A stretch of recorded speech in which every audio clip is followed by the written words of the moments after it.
सरकारी बैंकों के निजीकरण को बढ़ावा देने के लिए सरकार संसद के मॉनसून सत्र में बिल पेश कर सकती है। इस बिल के जरिए जिन बैंकों का निजीकरण होना है उनमें सरकार अपनी 100% हिस्सेदारी बेच सकती है। मौजूदा नियम के तहत सरकारी बैंक में सरकार अधिकतम 49% हिस्सेदारी ही बेच सकती है। सर, क्या बैंकिंग निजीकरण का एजेंडा वापस सरकार के एजेंडे में आ रहा है?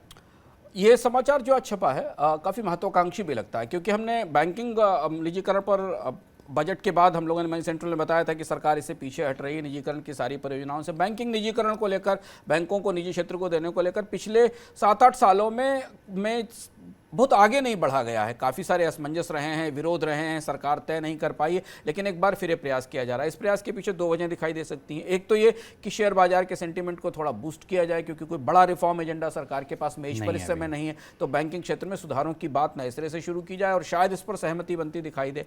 पर जो प्रस्ताव के संकेत हमें मिल रहे हैं, उस हिसाब से पहली बार ऐसा आया है, ये प्रस्ताव रिपोर्ट हुआ है, इस हिसाब से सरकार पूरी तरह से सरकारी बैंकों से बाहर निकलना चाहती है। इसमें वो बैंक शायद शामिल नहीं होंगे जिन्हें स्ट्रक्चरली इंपॉर्टेंट घोषित किया जा चुका है। पहले रिजर्व बैंक ने एक लिस्ट जारी की थी, उसमें 3-4 बड़े बैंक हैं।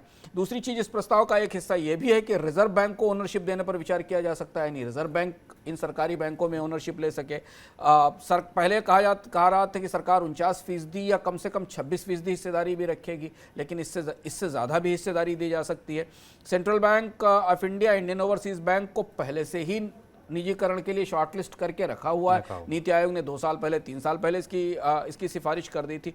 IDBI बैंक को बेचने की प्रक्रिया जुलाई में शुरू की जानी है, क्योंकि LIC को उससे बाहर निकलना है, उसमें 45% स्टेक बेचने की प्रक्रिया शुरू की जानी। तो बैंकिंग क्षेत्र में इन गतिविधियों के बीच में सरकार अधिकृत रूप से इस पर अभी नहीं कह रही है। कुछ पर सूत्रों के हवाले से दिखाई दे रहा है कि बैंकिंग निजीकरण को लेकर एक बार नए सिरे से फिर कोशिश शुरू हो रही है। कितना मजबूती से प्रस्ताव आगे बढ़ पाएगा, क्या सरकार सहमत कर पाएगी यूनियंस को, बाकी स्टेक होल्डर्स को, RBI को, रेगुलेटर्स को कि इसका पूरी तरह निजीकरण किया जाए, देखना होगा। पर यह महत्वपूर्ण खबर है और इस पर, इसके घटनाक्रम पर मनी सेंट्रल में हमारी लगातार नजर बनी रहेगी।